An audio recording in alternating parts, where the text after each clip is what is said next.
Hello, coaches. My name is Steve Logan. I'm the head football coach at East Carolina University, and I've been coaching and dealing with the quarterback particularly for over the last 20 years. And I've coached quarterbacks in the wishbone, split back veer, one back attacks, no back attacks. As football moves along, I've moved along with it, and I've got an outline here that I've been working with really for about the last 10 years since I've become the head football coach at East Carolina. That has a lot of proven information for any coach that wants to try to develop any quarterback from the junior high, high school level all the way into the collegiate level. Obviously, you've got to have a talented young man to work with, but I also believe you need a system. You've got to have some beliefs. You've got to have a way of grooming and coaching a quarterback that I think can take a talented player and give him an opportunity to become everything that he wants to be and everything, of course, obviously, that you want him to become as a quarterback.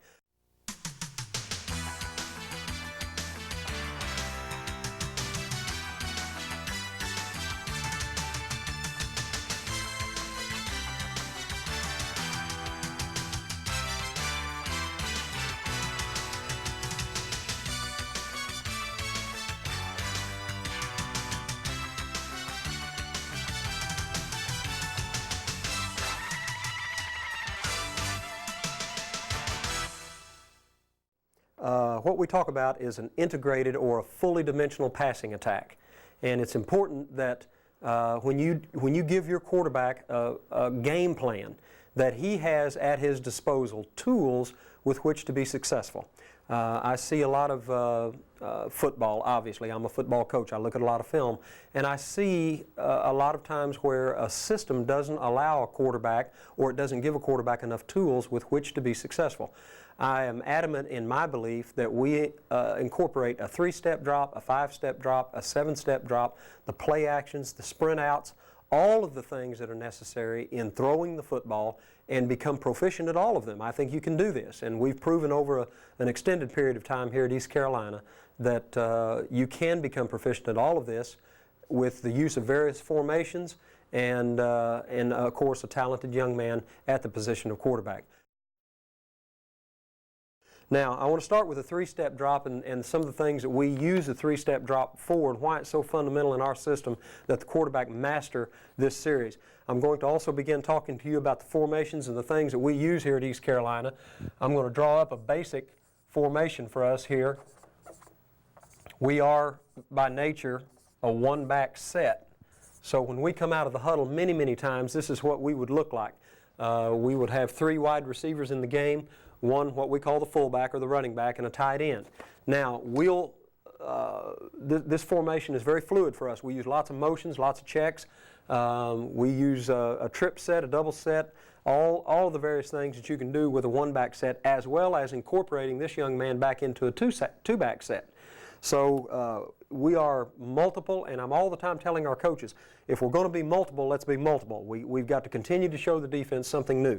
But if we come out of the huddle first day with a freshman group of kids, we're going to come out of the huddle in this fashion right here and begin to teach our kids what we're going to do with a 3-step drop. The first thing we want to do with a 3-step drop is control coverages.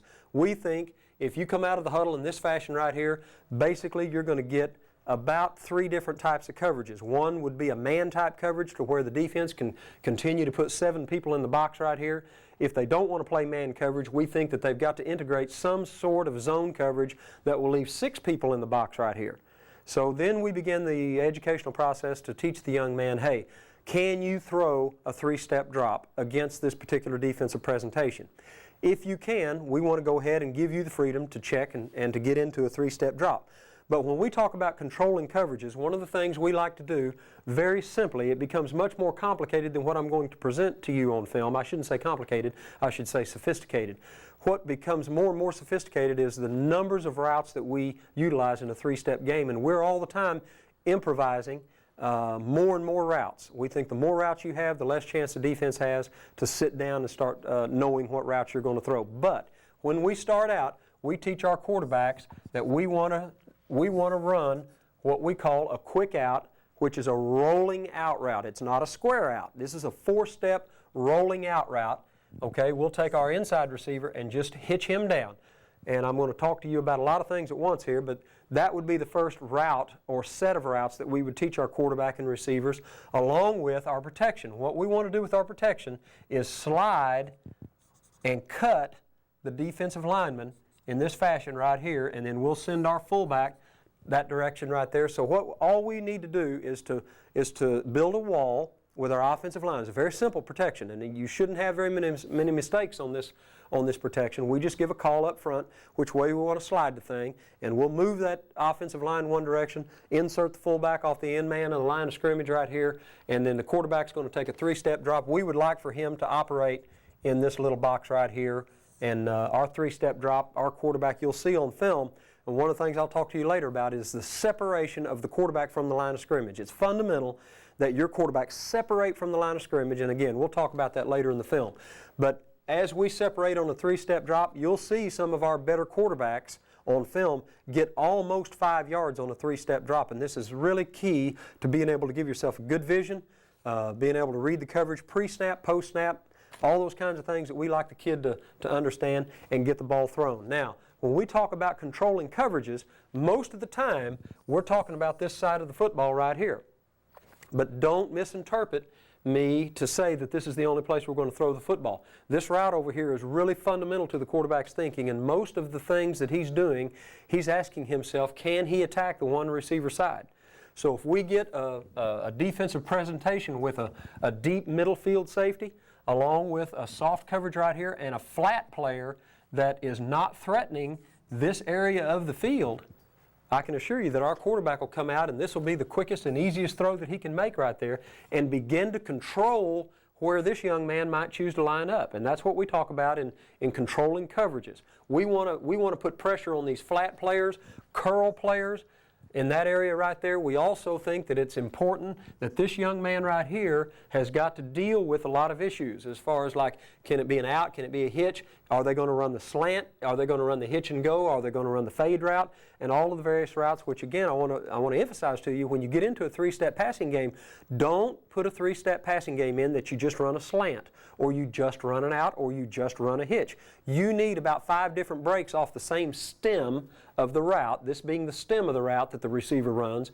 We need this young man to have the threat and to convince these people that he can do this, that, and that, the slanting up, all those kinds of combinations you can see on our films that we employ a lot of different routes out here for both of these outside receivers. The inside receiver has some option routes as well.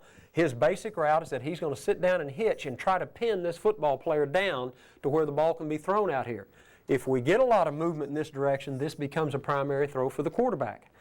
So all of a sudden, people begin to play games now by integrating this football player into this coverage, this part of the coverage right here. So here again, now we get into things like this, little in cuts, little slants, little go routes, those kinds of things that all become a part of the package whenever we talk about controlling the coverage.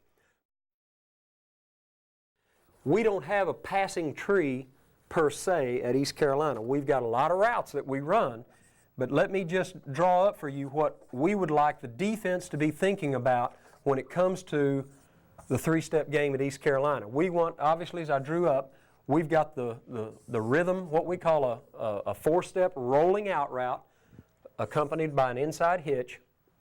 Okay? The next thing that we would teach is a true hitch route by these kids, here again, off of that same 4-step stem by the receiver. Okay? So we've got the out route, we've got the hitch route, we come here on that 4-step, and all of a sudden we'll explode into this slant route. We'll show the defense those 3 routes. The next thing we want to do is come here and hit that fade route right here, and this, of course, becomes something that we'll utilize against people that get those corners up in our faces. And you've got to convince them that you're willing to throw the ball over the top of them, not only willing but able. If you don't execute, it's just like we call a long foul ball. You've got to put that ball on that receiver and convince them that you can execute the fade route. The other route that we like off of this is the slant and up. Okay, so we'll bring these kids inside and people start collapsing on the slant, and we'll take it right here, and now our quarterback will give us a 1-2-3 step and hold the football with a pump fake, and then put the football up the field and attack these soft areas right here into a cover 3 type look. The other thing that we'll take these routes right here and run hard in cuts, okay? We'll come here, give that hitch look, and bring that thing all the way across there. So as you can see, we start expanding and showing the widest defenders on the field, the corners in most instances, all kinds of breaks, all kinds of looks, and we tell our quarterback, when we audible in this system, which is a lot of the time, when we audible in this system, don't ever use the same audible twice. Don't show the defense the same cut twice in a row. Continue to change the cut of the outside receivers so that the defensive kids cannot start squatting on those routes. That'll kill your three-step game quicker than anything. You can be creative with this route right here in the middle. Obviously, if you're going to run a hard in cut with your outside receiver, take this inside receiver and go ahead and let him run a smash route or the flag route. So all of a sudden you've created what we would call a mini smash route with these two receivers. If you've got this kid on a fade route right here, take your inside receiver and take him down the middle of the football field. We've thrown that for a touchdown as well when a free safety overreacts to a fade route in cover 2. Okay? So anything you draw up out here, you can be creative and draw up what you need to draw up with that inside receiver, and it becomes a lot of fun. And the deeper you get into this and the more you sell your kids on this, you can see where you can have a lot of different things going on. And back to the point, why? Control the coverage. We want to come out and dictate to that defense what it is you're going to be allowed to do to us. We're either going to be able to play a man-type coverage and put 7 or 8 people in the box, which our quarterbacks can hopefully identify. And the alternative to that is to leave 6 people in the box and start jockeying your 7th football player in and out, probably in this area, sometimes in this area right here, because the whole thing, again, is predicated on the fact of how many are you going to leave in here defensively, how many are you going to put out here defensively, and then in the meantime you've got to be able to have a good one-back running game, which that gets into a whole nother discussion. But our one-back game is, we're a zone dive counter gap football team like most one-back teams, and we've got to be able to execute that against 6 defensive linemen or six defenders in the box. And then in the meantime, we've got to be able to execute and control the coverage with the 3-step game. Let's go ahead and draw up a lot of people. We see a lot of 4-3 defenses here. And here again, this gets back to the 6-7 in the box. That will linebacker, a lot of times, he's going to play in and out of the box right here. He likes to cheat and help on the running game and be in position to where he can break out here on the passing game. And here again, a lot of times people will just put that, an umbrella type coverage and either play straight quarters or a cover 2 against this style of offense. But the next thing that happens, I'm very compassionate toward offensive linemen. Now let me tell you about offensive linemen. The reason these guys are playing the offensive line and not playing the defensive line is because they can't run as well as the defensive linemen. So that's why they're offensive linemen. And I'm compassionate and I want to stay focused on that issue because if you can't protect your quarterback when he drops back to throw, you don't have a passing game. Everybody likes to draw up pass routes, and I'm always concerned about the protection.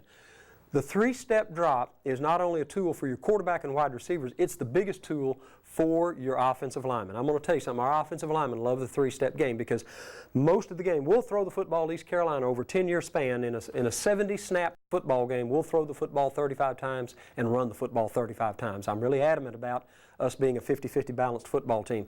The impression is that we throw it all the time. That is not accurate at all. We're very, very proud and very, very adamant about our ability to run the football. You can't win football games on a consistent basis just throwing the football. When you throw it, you need to throw it well, and that's what I want to do. And I know that's what you want to do. But the running game is important, but the protection of the passer is paramount when you talk about throwing the football. The 3-step game gives your offensive line the ability to attack the defensive linemen, which they don't get to do very often in pass protections. Most of the pass protections, we're like everybody else. We teach a kick and a shuffle step, and our kids are catching those defensive linemen and trying to protect the quarterback. Well, when it comes 3-step time, and you'll see on our film, when this kid gets to come out, and I mean we're going to slide that thing, and we are going down, and that fullback's coming right there, and this kid, at our level of football, we're going to play with there's going to be a defensive end out there, and he's going to weigh 275 pounds, and he runs 4.6. Well, this is a chance for my 200-pound back that runs a 4.5 to go cut him and be successful in blocking him. Whereas if you draw up a pass protection that's got your fullback on this kid in a 5-step or 7-step drop, that's not a real good matchup. But just the threat of being able to cut those guys slows down many of the pass rushes that we see. This big three technique right here, that's one of the best football players on the opponent's football team. These two kids right here, those are two of the best football players on the field.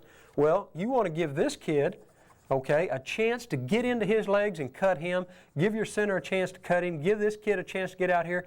Give that offensive tackle who's been pass setting the whole game and getting that kid on the edge that's a really good pass rusher, all of a sudden let him slide and give a pass set look, let that kid start his run, and then take his ankles out from underneath him. And it really begins to work on the minds of those defensive linemen, and it gives your offensive linemen a chance to succeed. And it's a wonderful, it's a very simple, very easy pass protection for your offensive linemen. And like I say, our offensive linemen, they're all the time saying, Coach, let's run a three-step, because they want to go get those kids. And every football game that we play over a 10-year period, if you crunch all the numbers, we'll throw 10 to 12 three-step drops a game out of our 35 throws, which is about a third of the time we're going to throw three-step, which is obviously a big commitment. Now, the other thing that I want to talk to you about, and we've talked to you about controlling the coverage, we've talked to you about cutting these defensive linemen, and the other thing that your three-step drop will do for you is give you easy completions. That's what it should do. Okay, now here again, this gets back to what we were talking about earlier. If you're a high school coach, you're a junior high coach, and I coached the junior high level, I coached high school level, I coached junior college level, I'm now Division I coach. So I've always been, when I speak at a clinic or doing a tape like this, I want you to understand that any level that you're at, I've been there, and I understand the problems. If you've got a junior high football player, I think that you can take your football team and line them up in this fashion right here and hunt, if you'll teach this kid just some rudimentary things about throwing it where they ain't. It's that simple. Where is the defense? Well, if they've got a kid standing here and a kid standing here and a kid standing off here, where would you like to throw it? And folks, I would like to tell you that it's more complicated than that, but it's not. So coaches, you can teach your kid, hunt for the easiest completion. So if you come out of the huddle and you've got this route called where it's just a little hitch concept right in here, something along those lines, well, we would hope that you could teach your quarterback, there's a lot of pressure right here, there's not as much pressure right here. Let's take a three-step drop, throw the football out here, and get yourself an easy completion. The other thing that you'll see on our film as you begin to investigate our three-step drops, what we rely on our three-step game is not only the throw and the catch for a 5-yard gain. We rely on a throw, a catch, break the tackle, and run after the catch. And this is something that you need to chart as a coach, and your receivers will really take a lot of pride in this thing. Run after the catch. We chart that every practice, every scrimmage, every football game. Who's the receiver? What is the receiver? Is it the inside receiver, the outside receiver? There's a constant educational process going on for our football team. Who's the guy that has the most run after the catch? And pretty soon, your quarterback will begin to develop eyes for the kid that he can make that 5-yard throw, and that kid all of a sudden takes a 5-yard throw and turns it into a 75-yard touchdown pass. And that's the best kind of touchdown pass in my opinion. We like to throw the ball over the defense, don't get me wrong, but I'm going to tell you something. It is devastating to a defensive coordinator for you to throw a three-step game where it's virtually impossible to get sacked. Get the ball thrown, caught, missed tackle, one-on-one. What you do, you strip the entire defense. They've got football players everywhere you look up here. They've got linebackers, they've got defensive linemen. They've got all these things going on, and suddenly you reduce the football game down to one guy with the football in his hand against one tackler. They've got to pursue like crazy in order to get this kid on the ground.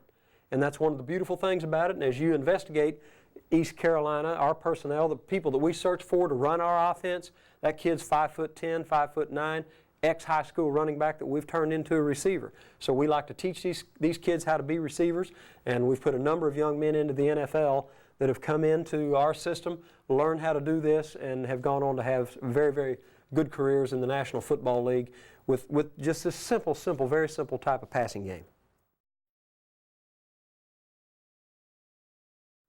This would be the next progression that we talk to our quarterbacks and introduce to our football team. We, back in the early 90s, late 80s, we began to implement a football play called the shallow cross, and it's kind of become a nationwide football play now. We were on the front edge of introducing this to the college game. It came down from the NFL. It still is. A lot of people played with it, used it. They've gotten away from it. It's something that we've never gotten away from and never will as long as I'm coaching here. It's a fundamental football play, but the idea is to take any of these 4 receivers and go ahead and run them in a shallow crossing route across the football field. Let this kid come down 10 to 12 yards and what we call get open or run a curl route. We're going to send our protection in this fashion right here, put him on a wide route. We can take these 2 receivers over here and do a myriad of things with them, okay? But if we just said, let's go run a shallow cross football play, we'd take this inside receiver and try to get down inside here and run what we call a shake route or a climb route. You can take this young man over here, and we've done lots of things with this kid over here. We've run hitches. We've run what we call a rhythm out. It doesn't matter, but here again, we want to get to 5 receivers out in the pattern. We want to teach our quarterback to throw hot if necessary. Now, one of the things we do with our quarterbacks is before we ever let them throw the football, they've got to convince me they know how to draw up a protection. Here again, I'm just going to stay with a basic, a 4-3 type defense. Just they're relatively simple to understand from the quarterback point of view. If you got that presentation and we said, okay, we want to protect the passer, well, the first thing we teach our quarterbacks is, okay, who are we free releasing? Who gets, at the snap of the football, who gets to leave? Well, he gets to leave, he gets to leave, he gets to leave, and he gets to leave. All right? So that leaves you what? It leaves you 1, 2, 3, 4, 5, 6 people to protect yourself with. We have a premise for our system that says that we can protect you with 6 people if you protect yourself from the 7th person. And it's important that you understand, if we're going to send the fullback this direction, this guy becomes what we call the Q. Okay, that's the guy that the quarterback is responsible for if, in fact, he blitzed. So one of our basic protections, and we've got probably 7 different protections that we would employ at East Carolina, depending upon the type of defenses that we see. But against a 4-3 defense, obviously, we'd put our tackle here, our guard here, our center would be on the middle linebacker, he'd be here, with our center peeking out late on that will linebacker. But essentially, the quarterback is responsible for this fellow right here because the fullback is going in this direction. So the fullback's going to check on this Sam linebacker right here. That would be the fullback's responsibility.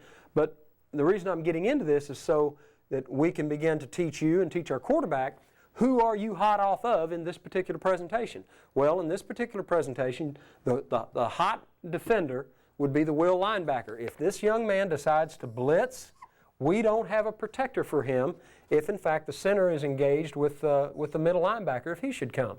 Okay? If the Sam linebacker came, we would lose the fullback. He wouldn't get out in the protection. That's okay.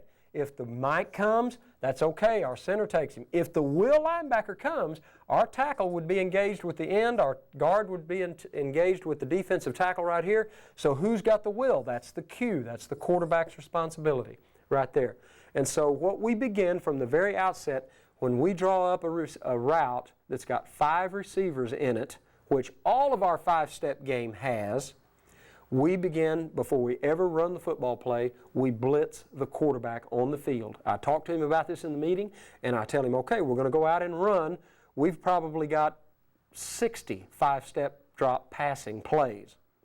Every one of those passing plays, we're going to get 5 receivers out if we can, but it's a 6-man protection, as I mentioned to you, but the 7th guy's got to be the responsibility of the quarterback. In this instance, where we're sending our fullback to the strong side, which is where the tight end is, the weak side becomes the quarterback's responsibility. You can take this football play and flip it over and send the fullback this direction, in which case the Sam linebacker would become the quarterback's responsibility. And we would learn to throw hot. Now, who's hot? Where do you throw the football? Well, it could be a number of places on any given play.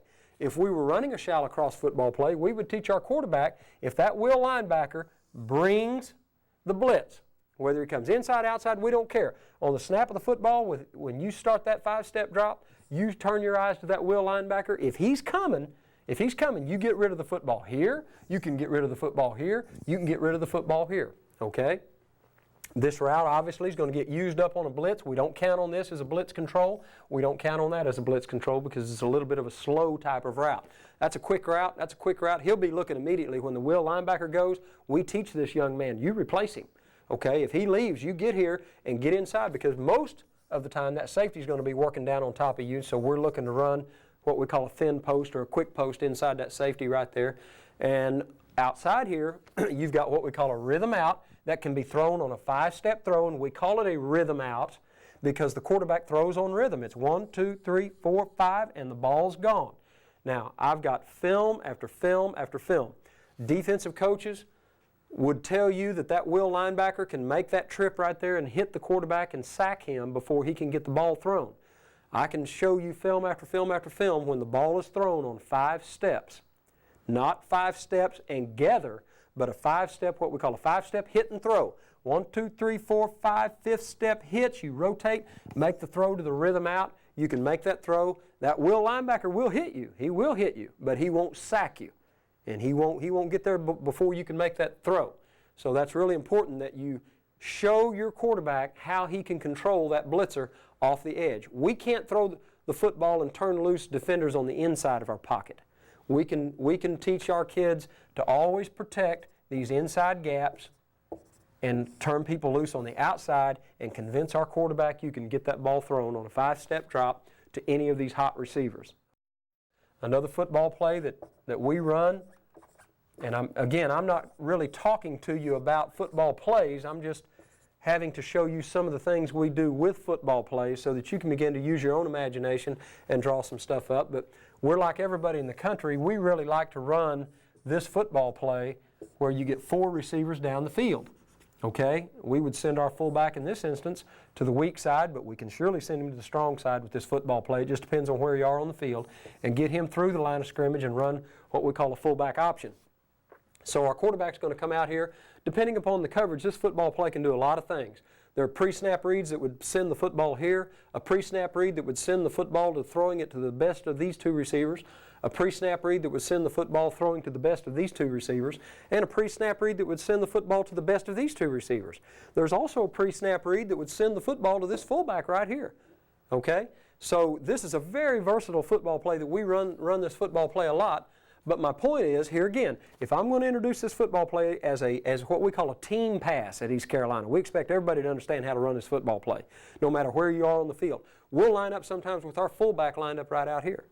And this young man may be lined up over here in a trip set, but here again, we're going to put a 4 vertical package on the field, and everybody should know what they're doing. But the point is, this young man has got to know, hey, coach, where am I hot on this play?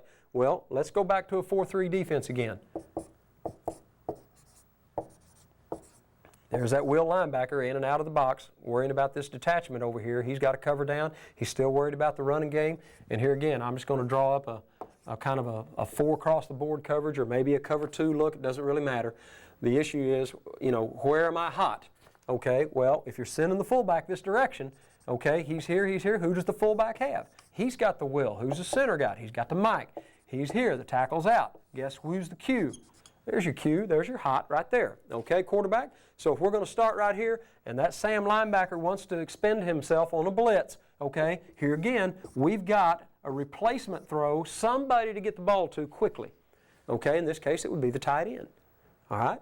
So here again, we want to come out of the huddle and we want to be, there's always a portion of the game where you want to protect your quarterback. There's a portion of the game where you want to run a 3-step drop. There's a portion of the game where you want to get into your 5-step drop and be very offensive, releasing 4 and 5 receivers, and sometimes we'll come out and not even ask our fullback to protect. We'll go ahead and free release him as well. That's something that we call a scat protection, where we're releasing all 5 receivers, even though it looks like we've got a protector in the backfield. Actually, he would be a free release guy. So here again, we want to become very offensive, getting receivers out in the routes irregardless of what the defense wants to do to us. We're going to release everybody. And you better prove to that defensive coordinator you're willing to do this. Because if that defensive coordinator ever gets a sense that he can start bringing people toward the line of scrimmage, and you start retreating into a shell and just protecting, only releasing 1 and 2 receivers, you're going to get beat. You're going to get beat quick. Defensive coordinators are very bright. creative men that know how to give this kid problems. So you've got to give him some tools, as I mentioned early in the video. You've got to give this kid tools with which to fight back. Well, this is one of them. How do I throw hot, Coach? If a defensive coordinator is going to keep sending people at me, how do we make them pay? You make them pay by being intelligent and efficient with attacking the blitz with a hot throw. Okay? And one of the most demoralizing things you can do to a defensive unit, a defensive coordinator, is to have them blitz.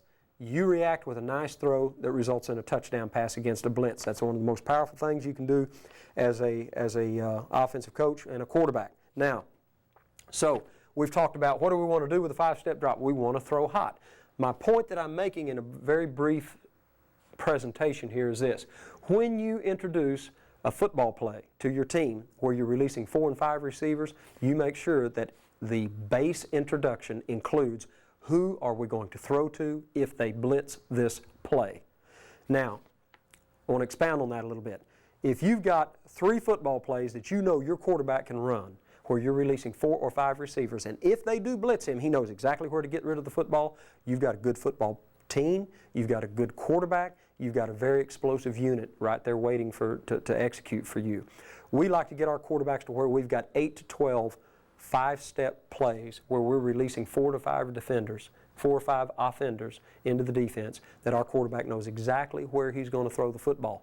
If we've got that, we've got a very good football team every time. So it's imperative that you begin to teach this young man where to go when the defenses start their blitzing against your 5-step passing game. The other thing we want to do with our 5-step passing game is to possess the football. Well, our routes, when our quarterback takes a 5-step drop, let's just get back to a shallow cross football play.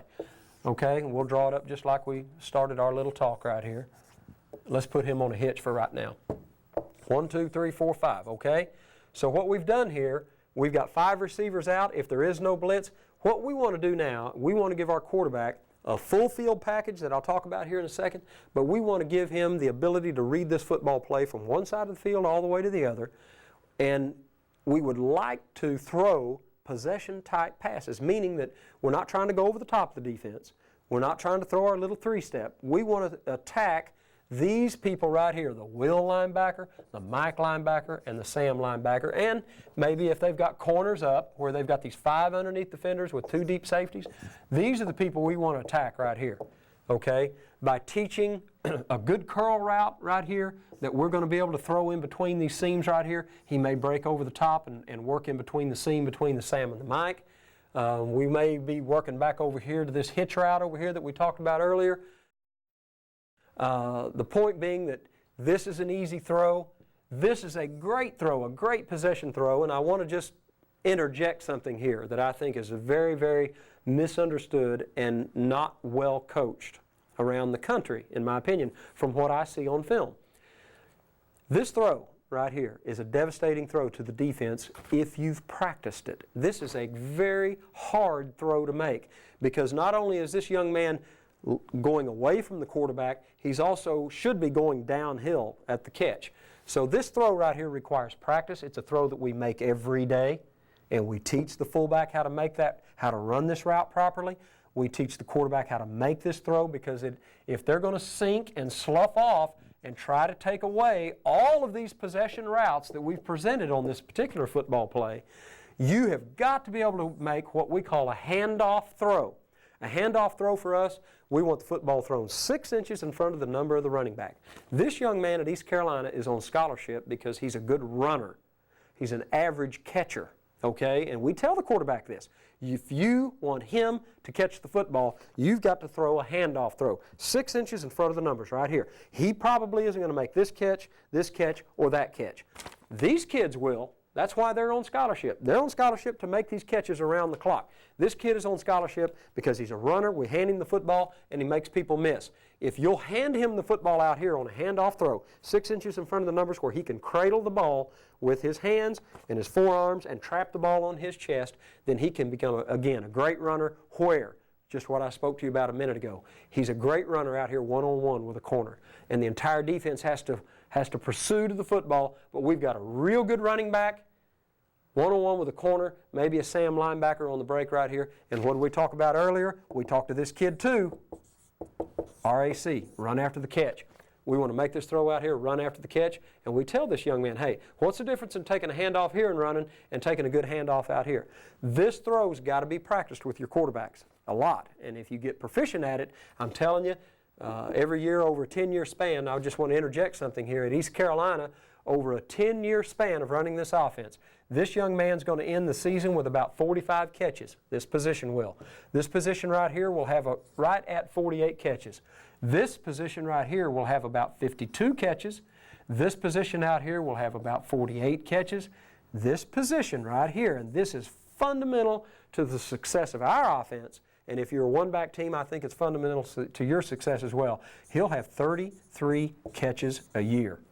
And this is really, really important because what this does to the defense, we've come out of football games before with our tight end having 7 catches. The very next football game we play, that tight end will be double covered. And guess what? He may have 1 catch that game, but this kid will have 6 catches. At the end of that football game, we go to the next football game, he'll get double covered. Guess what? He'll be double covered. And pretty soon our pre-snap reads will take us back over here to where he'll have 5 or 6 catches. And we've had games to where they're putting clamps on all of these receivers, and guess what? This guy will come out of a football game with 4 catches in one football game that'll win a football game for you. So the point I'm making is the distribution of the football, and these are accurate numbers that I'm giving you over a 10-year span. This is how we've distributed the football to our offense. And it is fundamental that you be able to spread the football around. So, and I tell people, I tell kids this in recruiting, we don't want and we don't have a go-to receiver in our offense. Many colleges, you'll say, well, they line up in a formation, well, this is their go-to guy. And he's got 76 catches this season. This kid's got 15. This kid's got 14. This kid has 12. We don't ever have that here, and I don't want that here. And I tell our wide receivers, there is no go-to guy.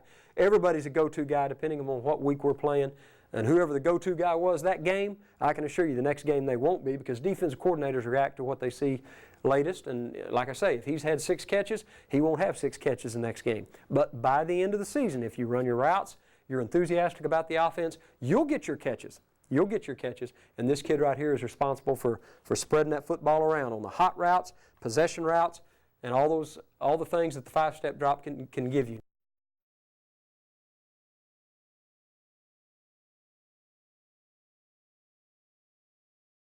The other thing that we emphasize in our 5-step game is to control the football. You know, the West Coast offense, for lack of a better term, which was introduced really in the early 80s by Coach Walsh and the San Francisco people, that whole line of coaches that came out of there, was that you can possess the football by throwing it. If you're throwing routes that are basically curling type of routes that are breaking to the inside where the receiver is giving his numbers to the quarterback, and you can make that throw, catch the football, and move the chains. And this is something that we like to do with our 3-step game and certainly our 5-step game. Those kinds of throws right there are short throws. They're throws that we can throw off of our 5th step to where the likelihood of a sack is extremely minimized. And like I say, we've got, I don't know how many different football plays of a 5-step drop.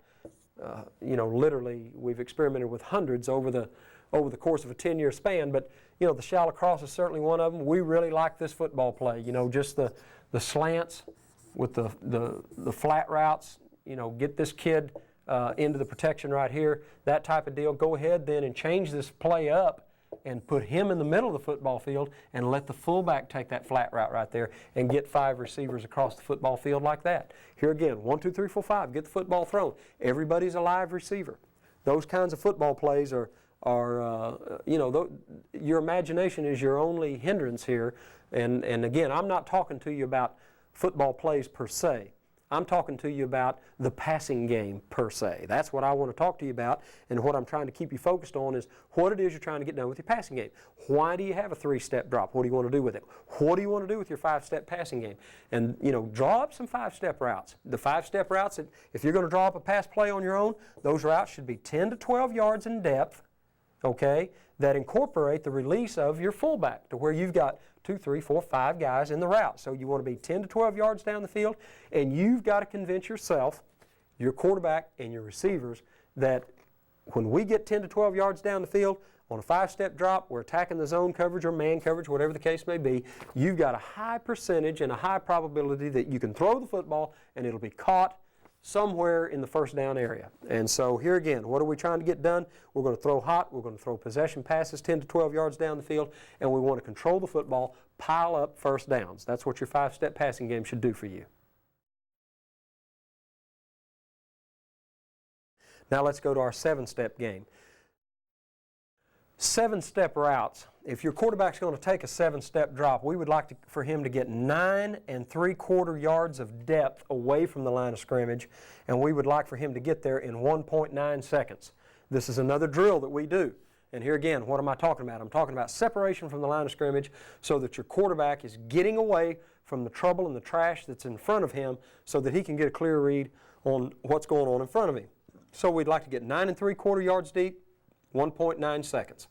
Now, if we're going to get that deep, all of a sudden these routes by these 3 men, you'll see here in a minute in protection-wise, probably we're going to keep that tight end in now, and we're going to develop a 7 or even an 8-man protection. So my point is, if we're going to extend the drop of the quarterback, we're going to extend the depth of the route. A 5-step drop coincides with 10 to 12-yard routes. Our 7-step package, now we're going to start pushing these receivers deeper into the coverage to where I'll just draw up a play for you that we really like here. It's a fundamental football play. We call a dig package, you know, a double end type work with maybe a big post route over the top. Something along those lines right there where we would send our fullback in protection here. Now, quarterback, we're into a 7-step drop. We're going to use 7 protectors, okay? Because if we're going to protect, if we're going to extend the routes, we've got to protect with more people. We've got to protect longer. And it becomes an issue now that this young man stays in. So we've got how many protectors? 1, 2, 3. And I'm coloring these things in just like I would for our quarterback, the way he would take notes in a meeting. Those men right there, this kid could get out if his guy doesn't come. But depending upon who we're playing and depending upon who this fella is, if they've got an All-American defensive end right here, I can assure you that our protection scheme that week will say, hey, young man, you're going to rotate over here, and yeah, you're responsible for that will linebacker, and if he doesn't come, I want you to stay, and you help that tackle out, and we're going to double team that guy right there. And here again, we call that customizing the protection. We're going to customize whatever protections we've got in order to make sure we get the ball thrown. You can't throw the football laying on your back. And it just irritates me to tears when, you know, the split end comes back and says, Coach, I was wide open. Well, that's great that you were wide open. In the meantime, this kid's laying on his back. So you, as a football coach, it's your responsibility to give that quarterback the tools he needs to become successful, which means, A, don't get sacked, okay? Keep him alive long enough for these routes to express themselves down the field. So we're going to get into our 7-step game. Why do we have a 7-step game? Well, we're going to extend the routes. Coach, why do you want to extend the routes? Well, a couple of reasons. In your 5-step game, here again, I mentioned earlier, if all you do with your 3-step game is run that 3-step game over and over again, pretty soon the defenses will collapse on it. Now what do you want to do? You want to give a 5-step presentation. Now you're pushing your routes a little bit further down the field to where the defense can't sit on the 3-step game. Well, if you're doing a lot of 5-step drop, pretty soon the defenders begin to sit on your 5-step game. Now go to your 7-step game. So all of a sudden these routes become extended. Also, a consideration is the down and distance, okay? I mean, guys, you've got to have an answer in your playbook when the down and distance is 3rd and 12, 3rd and 11, 3rd and 10, 3rd and 15. How do you get 3rd and 15? Well, you get a 3rd and 15 whenever you have a running play that gets hit in the backfield. You may have taken a sack, which is a cardinal sin for us, but there are times that the defensive coordinators win their games too, and they're going to get back here and they're going to sack your quarterback from time to time. And all of a sudden you've got a 3rd down and long. Okay, well, what are you going to do? You don't want to run a 3-step. You don't want to run a 5-step. You better have something that will protect your quarterback, extend the route down the field, and give yourself a chance to get a 1st down on 3rd down and 12. Your percentages are not very high, but at least you've got a tool for your quarterback to work with, okay? So we want to extend the routes and go into a 7-step drop. One of the other things that your quarterback and certainly as an offensive coach, you better understand however many people you choose to protect with, the defensive coordinator can always bring one more. But let me tell you where we go with our teaching. We think that a defensive coordinator will certainly bring 4, he'll bring 5, he'll bring 6, he'll bring 7, and I think the upper end of that against our style of offense, a defensive coordinator will bring 8. Well, I just talked to you about a 7-man protection, didn't I? Well, if he brings 8, what are you going to do? Well, here's what we do, and here's how we do it. We may do something, here again, you got to become creative with this. We've got 7-step routes, 7-step drop by the quarterback to where we can protect with 8 men. And you'll see on our film where we protect with 7 men, and then all of a sudden we'll incorporate an 8th protector in our protection. How do you do that? Well, let's send him this direction. Let's keep the tight end in. Let's go ahead and bring this kid in motion and then bring him back and protect off the backside. Now all of a sudden you've reduced everything down to a 2-man type of route. You've got 8 protectors. Here again, color them in. Do this for your quarterback. Make him take notes and color them in his notebook just like this. All of a sudden now, you've got 7. Here's your 8th protector right here. So if you're playing, and in the high school football particularly, high school teams love, and it's not as popular as it used to be at the collegiate level, but this style of defense where you've got 3 defenders deep and 8 people up in this box right here, there are a lot of teams that still run this at the collegiate level, not as many as it used to, but 8 people in the box, they certainly have the ability to hit every gap now, and they'll bring all of these people just like this and bring that strong safety off the edge. Well, that's how you account for the strong safety, by incorporating your flanker into your protection. And this can be done. You got to practice it. And we jokingly tell our receivers when we employ them in protections, you know, if that strong safety is going to run, you get right here and get run over slow. If you just get run over slow, at least the quarterback will get back here and get that ball off on 7 steps. And we can do that. Now, what you're going to do out here, you're going to, run extended type routes, maybe a clearing route with a deep end cut that you're just going to simply, beat this guy man to man. The free safety is going to rotate over and take your clearing route. Everybody's got somebody man to man. This corner probably is going to be locked in on that tight end man to man. He may blitz late. Here again, they can bring 9 against 8 if they want to. We don't see very much of that. But we do see 8-man blitzes. We see 7-man blitzes, 6, 5, 4, all the way down into the lower numbers. But certainly we see 8-man blitzes. But here again, I'm talking to you about why you have a 7-step passing game. It's when people begin to blitz you. Okay, it's when you've got long down and distances to take care of. The 7-step game can become a real useful, handy tool for you to use 7 and 8 defenders against people that are going to be a lot of pressure against you and try to stop your passing game by blitzing you. We don't run full field packages with a 7-step passing game. Okay, we would line up like this, and I tell the quarterback, look, if we're in a 7-step game, I want to cut the field in half, and everything you do will be done over here, 1/2 of the field. We could, if the will linebacker dropped in a blitz like this, you can get 3 people out on 1/2 of the field over here.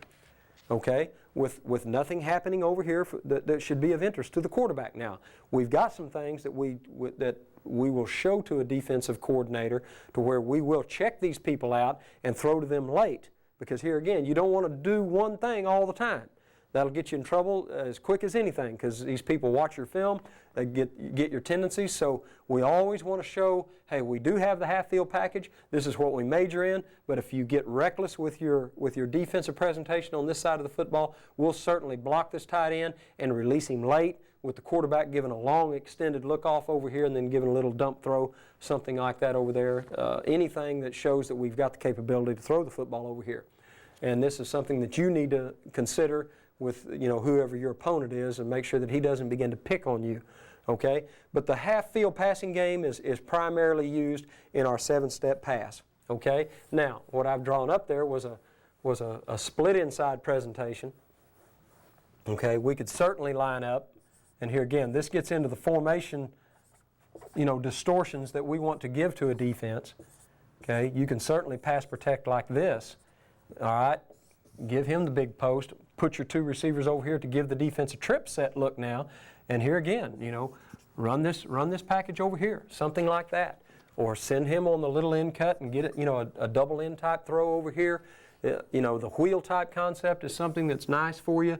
Get him here, get him on the inside, and get a double streak principle down one half of the field. But here again, you want to make sure that the defensive coordinator, when you go into your 7-step package, he doesn't know if you're going to work that 7-step over here, work the 7-step over here, but it's a half-field package most of the time for your quarterback to keep it simple and make sure that he can get the ball thrown and protected. That's the issue. You don't want any defense to come out and say, we're going to blitz you with 7 men, you're going to throw hot all day long. You don't want to throw hot all day long. You want to throw hot sometimes. And when you throw hot, you want to hurt the defense. If the defense continues to blitz and blitz and blitz, you want to go to your 3-step game, you want to go to your 7-step game, okay? And use the 5-step game to throw hot a little bit. But this is where the 7-step game comes in. It helps you extend the routes. It helps you on 3rd and long. Where do defenses blitz? In the red zone. Now, you're going to give you a lot of blitzes when you're down inside the 30-yard line, and these are the types of protections that you would like to go to. So when you know people are blitzing, you're going to keep that tight end in, you're going to employ the fullback, and now run some one-on-one routes out here. If that corner's on an island, they got the free safety kicked over all the way over in this area right here, so they're bringing people on the blitz. You've got to have a corner. You've got to have a corner one-on-one. We've got to have our split end be able to beat that corner one-on-one and us throw a touchdown pass. So those are some of the whys and wherefores and how we use our 7-step package here at East Carolina.